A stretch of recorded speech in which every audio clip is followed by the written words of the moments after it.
அடியார்கள் வாழ அரங்க நகர் வாழ சடகோபன் தென்தமிழ் நூல் வாழ கடல் சூழ்ந்த மண்ணுலகம் வாழ மணவாளம முனியே இன்னும் ஒரு நூற்றாண்டிலும் எல்லாம் வல்ல முத்தொழிலும் செய்கின்ற ருக்மணி சத்யபாமா சமேத கோபாலகிருஷ்ணசாமியினுடைய திருவடியை வணங்கி இன்றைய தினம் பெரியாள் அவர்களுடைய பிரபந்தத்தை பாசுரத்தை தொடர்ச்சியாக சொல்லலாம் என்று இருக்கிறேன்.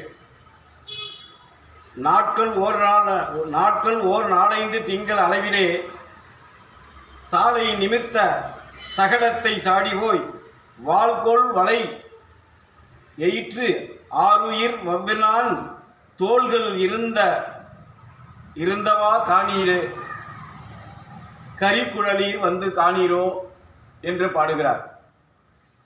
சுருண்ட கூந்தலையுடைய பெண்களே, அழகான கூந்தலை உடைய பெண்களே, கண்ணன் பிறந்த 4-5 மாதங்களிலே சக்கர வடிவில் வந்திருந்த சகடாசுரனை அழித்தான். 4-5 மாதங்களிலே சகடாசுரனை அழித்தான் என்று சொல்லுகிறார், பாடுகிறார். வளைந்த பற்களை பெற்ற அரிய உயிரை பால் அருந்துவது போல் குடித்து போக்கினான். அப்படிப்பட்ட கண்ணனின் தோள்கள் இருந்தபடியை வந்து பாருங்கள், அந்த தோளினுடைய அழகை பாருங்கள் அப்படின்னு சொல்றார்.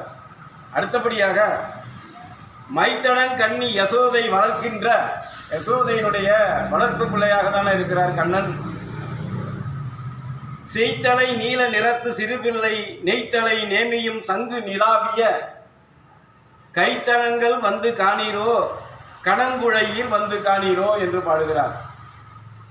பொற்குழலை அணிந்துள்ள பெண்களே, கருத்து அகன்ற கண்களை உடைய யசோதை தான் வளர்க்கின்ற கருணைதல் பூ போன்ற நீல நிறத்தை கொண்டுள்ள இச்சிறு பிள்ளையின் திருக்கரங்களில் திகழும் கூர்மையான சக்கரமும் சுதர்சன சக்கரம் சங்கும் பெற்றிருக்க அத்திருக்கையின் அழகை வந்து பாருங்கள். அடுத்தபடியாக வண்டு அமர் பூங்குழல் ஆட்சி மகனாக கொண்டு வளர்க்கின்ற கோவள குட்டற்கு அண்டமும் நாடும் அடங்க விழுங்கிய கண்டம் இருந்தவா காணீரோ. அண்டமும் 14 லோகமும் நாடும் அடங்க விழுங்கிய கண்டம் இருந்தவா காணீரே காரிழகீர் வந்து காணீரே என்று சொல்கிறார். அழகிய பெண்களே, மலர்களை சூடியுள்ள கூந்தலையுடைய யசோதை கண்ணனை தன் மகனாக வளர்க்கின்றாள். நந்தகோபனின் மகனாக கண்ணனின் திருவயிற்றில் அண்டங்களையும் அவற்றின் உள்ளே உள்ள நாடுகளையும் ஒக்க விழுங்கிய திருக்கழுத்தின் அழகை பாருங்கள். பெருமானுடைய கிருஷ்ணபிரப கண்ணனுடைய திருக்கழுத்தை பாருங்கள் அப்படின்னு சொல்றார். அடுத்தபடியாக எம் தொண்டை வாய் சிங்கம் வா என்று எடுத்துக்கொண்டு அம் தொண்டை வாய் அமுது ஆதரித்து ஆய்ச்சியர் தம் தொண்டை வாயால் தருக்கி பருகும் செந்தொண்டை வாய் வந்து காணீரோ நேரிடையில் வந்து காணீரோ என்று சொல்கிறார். அப்படி என்றால் செவ்விய அணிகலன்களெல்லாம் உடைய பெண்களே, ஆயர்பாடி பெண்கள் எல்லோரும் எம்முடைய கொவ்வைக்கனி போன்ற சிவந்த உதடுகளை கொண்ட சிங்க குட்டியே, கோவை பழம் போன்ற சிகப்பான உதடுகளை கொண்ட சிங்க குட்டியே என்று கொஞ்சுகிறார்கள். குழந்தையை எப்படி நாமெல்லாம் கொஞ்சுகிறோமோ அது மாதிரி கிருஷ்ண பெருமாத்மாவை கொஞ்சுகிறார்கள். அவன் அழகிய கொவ்வை பழ உதடுகளை தம்முடைய சிவந்த உதடுகளாக சேர்த்து பருகுவர், முத்தம் கொடுப்பார், சேர்த்து பருகுவர் அப்படின்னு சொல்றார். அப்படிப்பட்ட கண்ணனின் திருவாயின் அழகை வந்து எல்லாரும் பாருங்கள், எம்பெருமானுடைய அழகை வந்து பாருங்கள் என்று சொல்கிறார். அடுத்தபடியாக நோக்கி யசோதை நுணுக்கிய மஞ்சளால் நாக்கு வழித்து நீராட்டும் இந்நம்பிக்கை வாக்கும் நயனமும் வாயும் முறுவலும் மூக்கும் இருந்தவா காணீரோ மொய்க்குழலில் வந்து காணீரோ என்று பாடுகிறார்.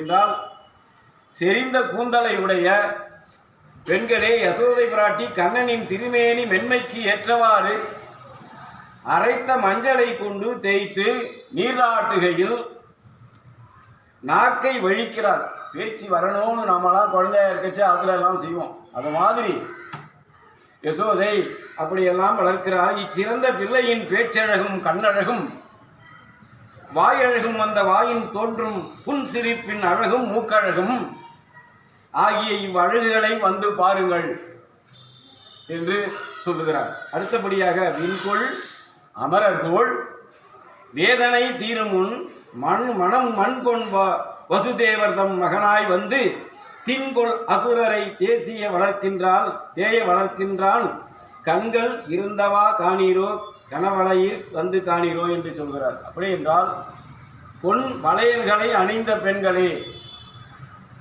இந்திரன் முதலாகிய தேவர்களுக்கெல்லாம் அசுரர்களால் உண்டாகும் துன்பங்களை எல்லாம் தீர்ப்பதற்காகவே எம்பெருமான் இம்மண்ணுலகில் வசுதேவர் மகனாக அவதாரம் செய்தான். அசுரர்கள் அழிவதற்காகவே வளர்க்கின்ற கண்ணனின் திருக்கண்ணனின் அழகை பாருங்கள் என்று சொல்லுகிறார். எனவே பெருமானுடைய அழகை பார்க்க வேண்டும், அதை வர்ணிக்க வேண்டும் என்ற நோக்கத்தோடு விஸ்வசித்தர், நம்மாழ்வார், பெரியாழ்வார் என்று போற்றப்படக்கூடிய பெருமான் எப்படி அருளி இருக்கின்றார். அதை கேட்கின்ற அத்துணை வைணவ அடியார்களுக்கும் எல்லா சிறப்புகளையும் கிருஷ்ணன் நிச்சயமாக தருவார் என்று சொல்லி முடிக்கிறேன்.